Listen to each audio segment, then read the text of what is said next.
November 19th, 1971, St. Albans City Hospital. A 56-year-old man named Fred Biggs lies dying in agony, his skin peeling from his bones, his nervous system shutting down cell by cell. Doctors hover over him, baffled. They've tried every antibiotic, every painkiller, every experimental treatment in the book. Nothing works. Fred's wife sits beside the bed, holding his hand, watching her husband waste away into something unrecognizable. And through it all, one voice keeps calling the hospital for updates. A young man, polite, concerned, asking how Mr. Biggs is doing. "I'm his colleague," he says. "Just want to make sure he's all right." The nurses think it's sweet. Nobody suspects that the man on the phone, the one who sounds so worried, so caring, is the same man who's been slowly poisoning Fred's tea for weeks. Nobody knows that Fred Biggs isn't dying from a mystery illness. He's being murdered. And the killer? He's 23 years old, works in the same laboratory as Fred, and he's been planning this since he was 14. If stories like this grip you, hit subscribe and write in the comments, what would you do if you discovered someone close to you was a murderer? Now, let's go back to where it all began. To understand how Graham Young became Britain's most notorious poisoner, we need to go back to 1947, to a London suburb where a strange, quiet boy was about to discover his deadly obsession. Because Graham didn't just wake up one day and decide to kill. He'd been practicing for years. And by the time anyone realized what he was, it was already too late. Graham Frederick Young was born on September 7, 1947, in North London. His birth was traumatic. His mother, Bessie, developed complications during labor and died when Graham was just 3 months old. He never knew her, never felt her warmth, never heard her voice. Instead, he was raised by his father, Fred, and his older sister, Winifred, who tried their best but never quite filled the void. Fred remarried when Graham was 2. His new stepmother, Molly, was cold, distant, the kind of woman who saw children as obligations rather than blessings. The household was functional, but emotionally barren. No hugs, no laughter, just rules and silence. Graham grew up isolated, awkward, the kind of child who didn't fit in anywhere. At school, he had no friends. Other kids found him strange, too intense, too quiet. He'd sit alone during lunch, reading books about chemistry and medicine, ignoring the world around him. But it was at age 14 that everything changed. Graham discovered poisons. He started reading everything he could about toxic substances, about how they worked, about how they killed. He devoured books on toxicology, on Nazi experiments, on infamous poisoners throughout history. His heroes weren't footballers or rock stars. They were people like Dr. Crippen and William Palmer, men who'd used poison to commit murder and almost gotten away with it. "Graham, what are you reading?" his teacher asked one day, peering over his shoulder. "Just some chemistry, sir," Graham replied with a smile. "Fascinating, sir." The teacher nodded and walked away. Nobody questioned the quiet boy with the good grades. Nobody noticed when he started ordering chemicals from local chemists. Antimony, digoxinol, atropine. Substances that could kill in small doses. And nobody suspected when people in his household started getting sick. It started with small experiments. Graham would slip tiny amounts of poison into his stepmother's tea, into his father's coffee, into his sister's food. Not enough to kill, just enough to watch, to see how they reacted, to study the symptoms like a scientist conducting research. "I feel awful, Graham," Winifred said one evening, her face pale, her hands shaking. "Like I'm burning inside." "Maybe you should rest," Graham suggested calmly. "I'll make you some tea." She drank it gratefully. The next day, she felt worse. His father developed chronic stomach pains. His stepmother, Molly, became bedridden, vomiting constantly, losing weight, her hair falling out in clumps. Doctors were stumped. They called it a mystery virus, stress, bad digestion. Nobody thought to test for poison. But Graham knew. He kept detailed notes in a secret diary, recording every dose, every symptom, every reaction. He treated his own family like laboratory rats. And when Molly finally died in agony in 1962, nobody suspected the 14-year-old boy who'd been so helpful, so caring, so concerned about her health. "She was like a mother to me," Graham told relatives at the funeral, tears in his eyes. Inside, he felt nothing but satisfaction. He'd committed murder, and he'd gotten away with it. But Graham didn't stop. He poisoned a school friend, Christopher Williams, watching as the boy became violently ill. He poisoned his own father multiple times. He poisoned his sister again and again, bringing her to the brink of death before easing off, fascinated by how close he could push someone without killing them. Then, one day, his chemistry teacher noticed something odd. Graham had been asking too many questions about poisons, too many detailed questions that went beyond curiosity. The teacher alerted the headmaster, who contacted the police. And on May 19, 1962, officers knocked on the young family's door. They found Graham in his bedroom, surrounded by bottles of poison, books on toxicology, and a detailed diary documenting every experiment he'd conducted on his family. When they confronted him, Graham didn't deny anything. He confessed calmly, almost proudly, walking them through every poisoning, every symptom, every near-death experience he'd orchestrated. "Why did you do it?" one officer asked. Graham looked at him blankly. "I wanted to see what would happen," he said. "It was an experiment." He was only 14 years old. The judge who heard his case was horrified. Graham was sent to Broadmoor, Britain's most infamous psychiatric hospital, a place for the criminally insane. "You will be detained until such time as the Home Secretary is satisfied you are no longer a danger," the judge declared. Everyone assumed Graham Young would spend the rest of his life locked away. They assumed he'd be studied, treated, maybe even cured. They assumed wrong. Because Graham didn't go to Broadmoor to get better. He went to Broadmoor to learn. And when he walked out 9 years later, he wasn't cured. He was perfected.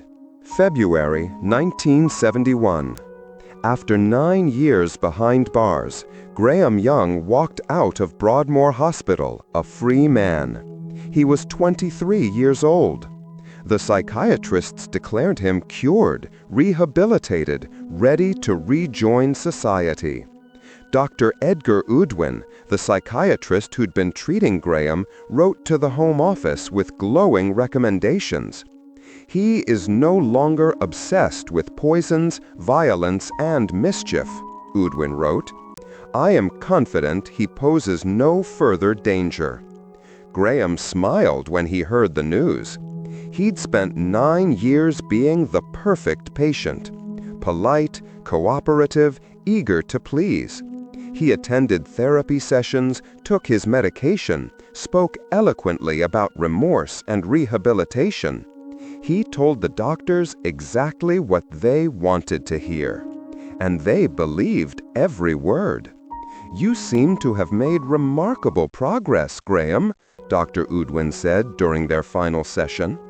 I understand now what I did, Doctor, Graham replied, his voice earnest, his eyes clear.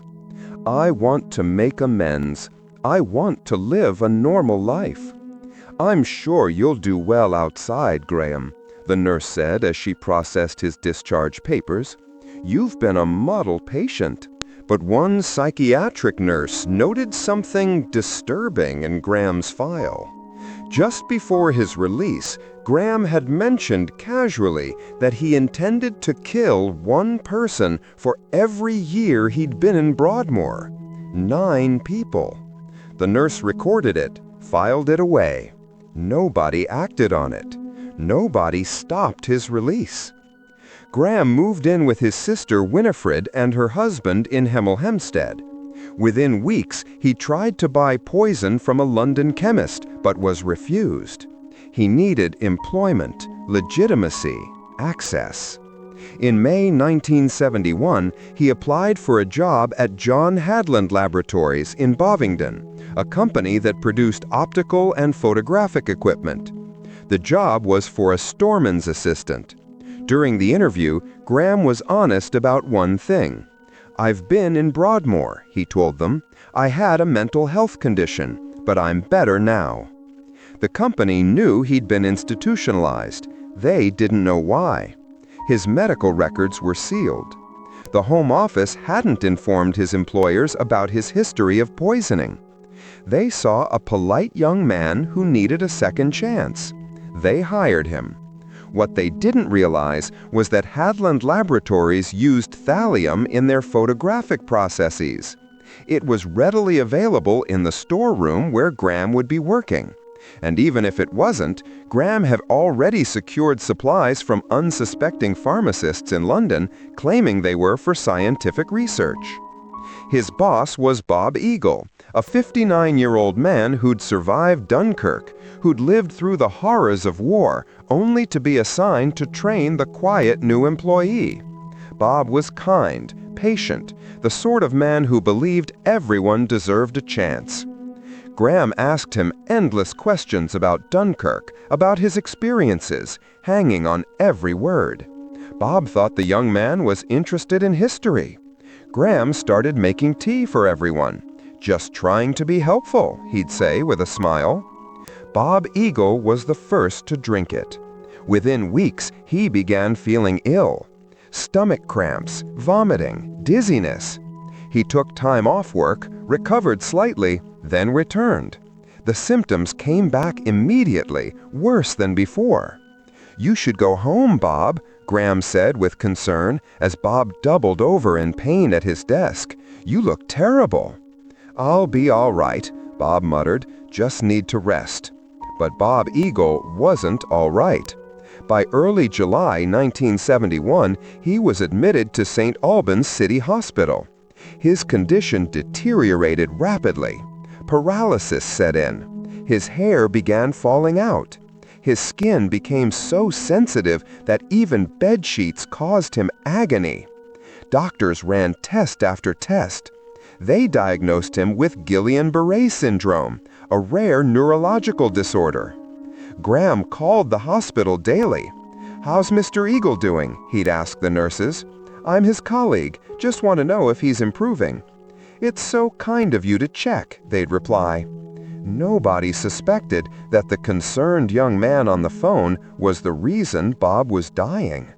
On July 7, 1971, Bob Eagle died screaming. The post-mortem attributed his death to pneumonia and polyneuritis. Nobody tested for poison. Graham was chosen to represent the department at Bob's funeral. He stood next to the managing director, Godfrey Foster, watching Bob's coffin being lowered into the ground. "So sad that Bob should come through the terrors of Dunkirk," Graham said quietly, "only to fall victim to some strange virus." Foster nodded, moved by the young man's sensitivity. Graham returned to work the next day. He'd been promoted to head storeman. Bob's position was now his, again. But this time, Graham had tasted something new. This wasn't family he'd poisoned in secret. This was a workplace, a community, dozens of potential victims. He could poison anyone. He could watch them suffer. He could attend their funerals and pretend to grieve. The power was intoxicating, and Graham Young was just getting started. The workers at Hadland Laboratories started calling it the Bovingdon Bug. By autumn 1971, 70 employees had reported similar symptoms: stomach cramps, vomiting, numbness in the extremities, hair loss. People assumed it was a virus, something in the water, maybe radiation from the disused airfield nearby. Nobody suspected poison. Nobody suspected Graham Young. Ron Hewitt was next. He was Graham's assistant, a young man who'd already accepted a job at another company and was working his notice. Graham poisoned his tea with antimony, watching as Ron became violently ill. But then Ron left Hadland for his new job. The symptoms stopped immediately. Ron survived because he got away from Graham. Diana Smart, the secretary, wasn't so lucky. She drank Graham's tea and became severely ill. Weeks of agony, hospital visits, tests that revealed nothing. She survived, but was left permanently weakened, her health never fully recovering. "Any idea what's causing this?" one worker asked Graham nervously. "Could be anything," Graham replied helpfully. "Contaminated water supply, maybe? Or something in the ventilation system." But Graham knew exactly what was causing it. He was causing it, and he was enjoying every minute. He kept his diary updated meticulously, recording each dose, each victim's symptoms, each progression of the illness. He rated his poisonings, noted what worked and what didn't. His victims weren't people anymore. They were experiments, data points in his ongoing research. Then came Fred Biggs. He was 56 years old, a local counselor, a part-time employee at Hadland, beloved by everyone who knew him. He had a wife, children, grandchildren. He was planning to retire soon, to spend more time with his family. Graham decided Fred would be his masterpiece. "Graham, you're a good lad," Fred said one afternoon as Graham handed him a cup of tea. "Always making tea for everyone. Very thoughtful." "Just trying to help, Fred," Graham replied with a smile. Fred drank the tea. Within hours, he was vomiting uncontrollably. The Bovingdon Bug had struck again. But this time, Graham didn't use antimony. He used thallium. 3 massive doses slipped into Fred's tea on October 30th, 1971. Thallium is a slow, agonizing poison.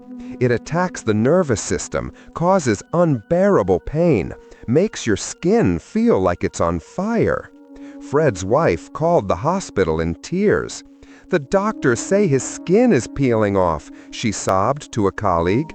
They don't know what's wrong. His hair is falling out. He can't walk. He's in constant pain." Graham called her, too, his voice full of sympathy.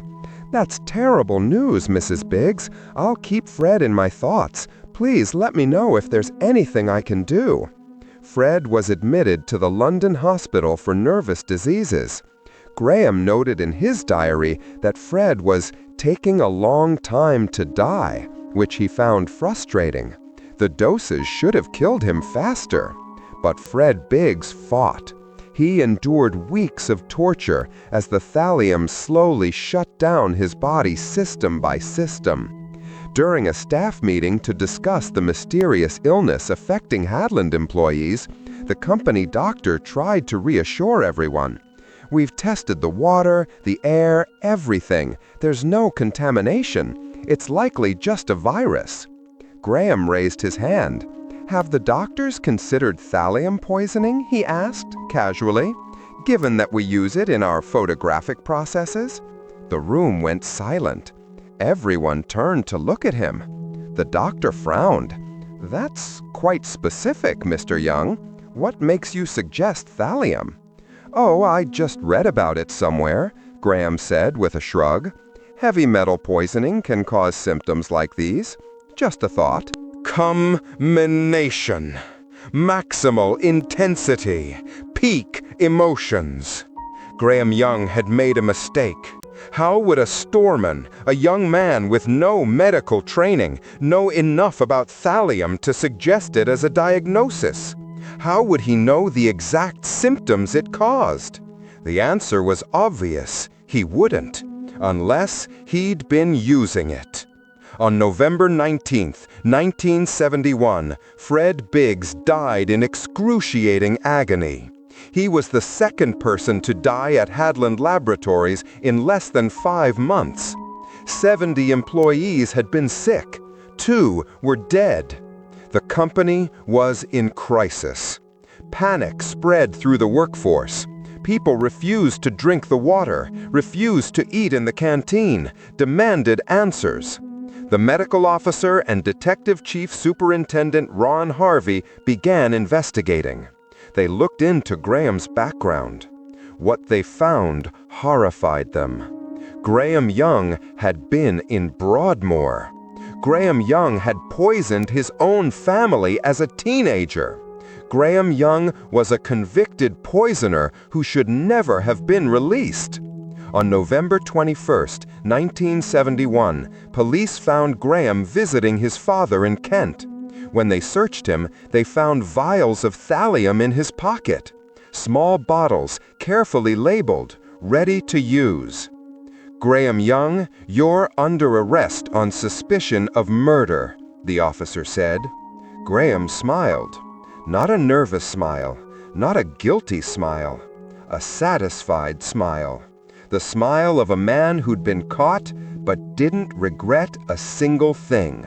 Because for 20 minutes after his arrest, Graham Young did something that shocked even the hardened detectives interrogating him. He lectured them. He explained in meticulous detail exactly how thallium works, how it attacks the nervous system, how much is needed to kill, how long the symptoms take to develop, how to administer it without being detected. He spoke like a professor giving a lecture, like a scientist explaining his research. He wasn't confessing, he was boasting. And that's when the police realized they weren't dealing with an ordinary murderer. They were dealing with a man who saw killing as an art form, a man who'd spent his entire life perfecting it, and a man who would never, ever stop. The interrogation room at Hemel Hempstead Police Station was small, bare, cold. Detective Chief Superintendent Ron Harvey sat across from Graham Young, a tape recorder spinning between them. Harvey had been a detective for 20 years. He'd interviewed killers, rapists, violent criminals, but nothing had prepared him. Graham wasn't nervous. He wasn't defensive. He was calm, almost cheerful, eager to talk. and for 20 minutes he gave the detectives a master class in murder. "Thallium is quite remarkable, really," Graham explained, leaning forward. "It's odorless, tasteless, completely undetectable in tea or coffee. The victim doesn't suspect a thing. The initial symptoms mimic gastroenteritis, vomiting, stomach cramps, nothing alarming. By the time the neurological symptoms appear, it's too late. The poison has already done its work." "Why did you do it, Graham?" Harvey asked, keeping his voice steady. Graham looked at him as if the answer was obvious. "They were guinea pigs," he said simply. "I stopped seeing them as people. They were experiments. I wanted to see how different doses affected different body types, different ages. Bob Agel was older, so he deteriorated faster. Fred Biggs took longer because he was stronger. It was fascinating." "You killed your friends?" Harvey asked. Graham shook his head. "Friends? No, they were never friends. They were subjects, variables in a controlled study." The detectives exchanged glances. This wasn't remorse. This wasn't even madness. This was something colder, something calculated. They found Graham's diary during a search of his sister's home. Page after page of meticulous notes. F for Fred Biggs, B for Bob Eagle, D for Diana Smart. Each entry detailed the dose administered, the time of administration, the observed symptoms, and Graham's assessment of the results. He'd rated some poisonings as successful and others as disappointing. He'd written critiques as if reviewing his own work. One entry read, "F is proving resilient. Administered third dose today. Expecting results within 48 hours. Another, "D recovering too quickly. Insufficient dose. Must recalculate for next subject." The police also exhumed Bob Eagle's body. His remains were cremated, but forensic scientists managed to extract tissue samples from the ashes. The first time in British legal history that cremated remains were used as murder evidence.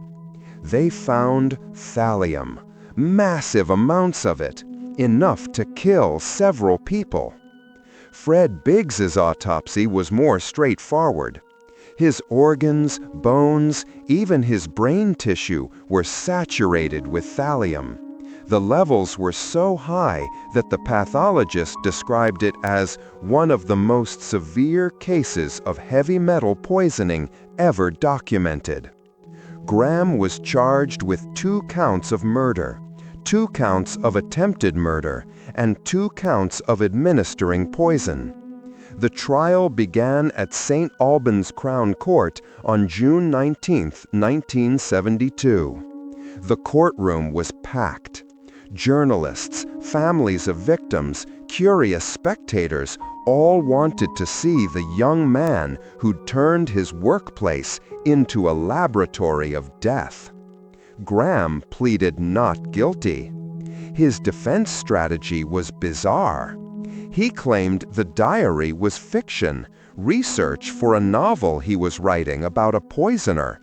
He insisted the thallium found in his possession was for photographic experiments. He suggested that someone else at Hadland must be responsible, that he was being framed. "You poisoned men who trusted you," the prosecutor declared during his opening statement. "I did no such thing," Graham replied calmly. Witness after witness took the stand. Colleagues testified about Graham's habit of making tea for everyone, about his constant questions regarding people's symptoms, about his unsettling fascination with illness and death. "He was always so helpful," one worker said, her voice breaking. always asking how we felt, offering to make us tea. We thought he was kind. The psychiatrists from Broadmoor testified too. Dr. Udwin, the man who declared Graham cured, looked shaken. "I made an error in judgment," he admitted. "I believed he was rehabilitated. I was wrong." Graham's own words condemned him. The police played recordings of his interrogation. 20 minutes of Graham explaining in clinical detail exactly how he'd killed Bob Eagle and Fred Biggs. The jury listened in horrified silence as Graham's voice filled the courtroom, lecturing about dosages and symptoms with the enthusiasm of a teacher explaining his favorite subject. On June 27, 1972, after deliberating for less than an hour, the jury returned. "Guilty," the foreman announced, "on all counts." For the first time, Graham's mask slipped. His face went pale. His hands trembled. He'd been so confident, so certain he'd talk his way out of it. He'd convinced psychiatrists, chemists, his employers. He thought he could convince a jury. But the evidence was too strong. The diary too damning. The bodies too real. Mr. Justice Eve addressed the court. "Graham Young, you have been convicted of 2 murders, 2 attempted murders, and 2 counts of administering poison. The premeditation, the callousness, the sheer calculated cruelty of your crimes mark you as one of the most dangerous criminals this court has ever encountered. You will be sentenced to life imprisonment on each count to run consecutively. I recommend you serve not less than 15 years. As guards led him away, Graham turned to the courtroom. His voice was quiet but audible. "I'll never stop thinking about it," he said. Not apologizing, not expressing remorse, just stating a fact. His mind would always return to poison, to death, to the power he'd felt watching people suffer. Prison couldn't change that. Nothing could. Graham Young was transferred to Parkhurst Prison on the Isle of Wight, one of Britain's highest security facilities. Even behind bars, he remained fascinated by poisons. He read medical journals, wrote letters to toxicology publications, and continued his studies. Other inmates avoided him. Guards watched him constantly.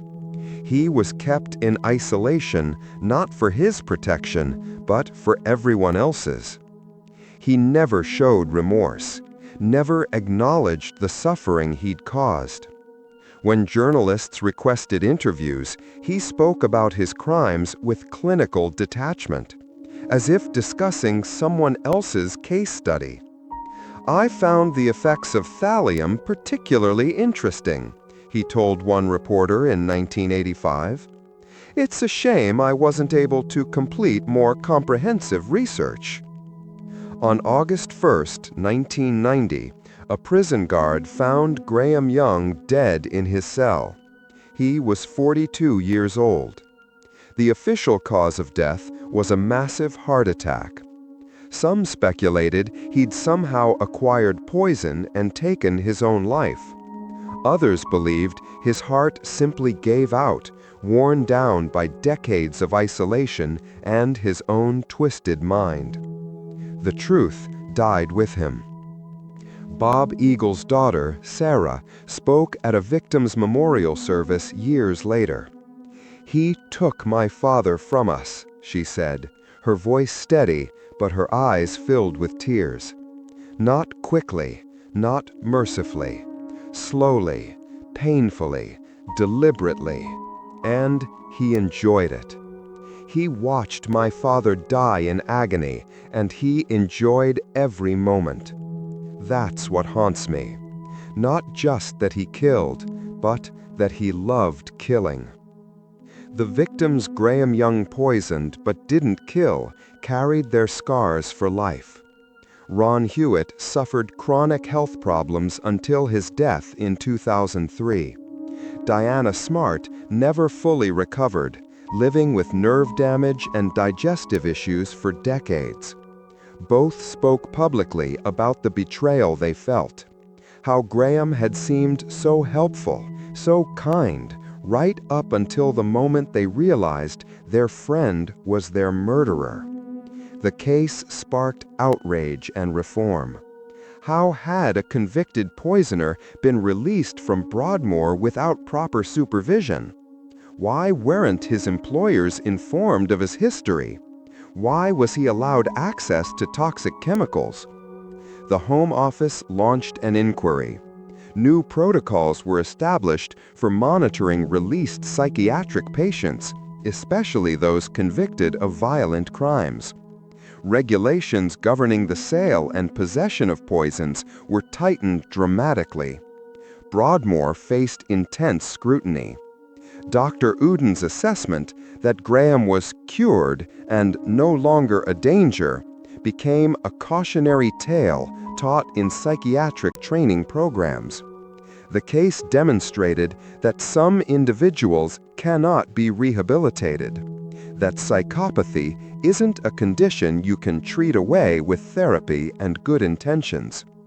Graham Young had fooled everyone, because fooling people was what he did best. The families of Bob Eagle and Fred Biggs fought for years to have their loved ones' cases properly recognized. Both men were eventually honored with memorial plaques in Bovingdon, small tributes to lives cut short by a killer who'd hidden in plain sight. Graham Young proved something terrifying about evil. It doesn't always announce itself with violence or rage. Sometimes it smiles. Sometimes it makes you tea and asks how you're feeling. Sometimes it sits across from you at work, polite and helpful, while slowly killing you. By the time you realize what's happening, by the time you taste the bitterness in your tea, by the time your body starts shutting down, the poison is already inside you, and there's nothing you can do but wait for the end. The most chilling part? Graham Young never became a monster. He was born one. He simply spent his entire life looking for the perfect opportunity to express it. And when society gave him that opportunity, when doctors declared him cured, when employers trusted him, when colleagues welcomed him, he took it. Not with hesitation, not with guilt, but with the cold satisfaction of a man who'd finally been given permission to do what he'd always wanted to do. Kill, document, perfect his craft. And most terrifying of all, he nearly got away with it. If he'd been just a little more patient, just a little less arrogant, he might still be out there today, making tea, asking how you're feeling, watching you die. Because monsters don't always look like monsters. Sometimes they look like the helpful young man in the storeroom, the one who's always smiling, the one who always offers to make you tea. And by the time you realize who they really are, you're already drinking.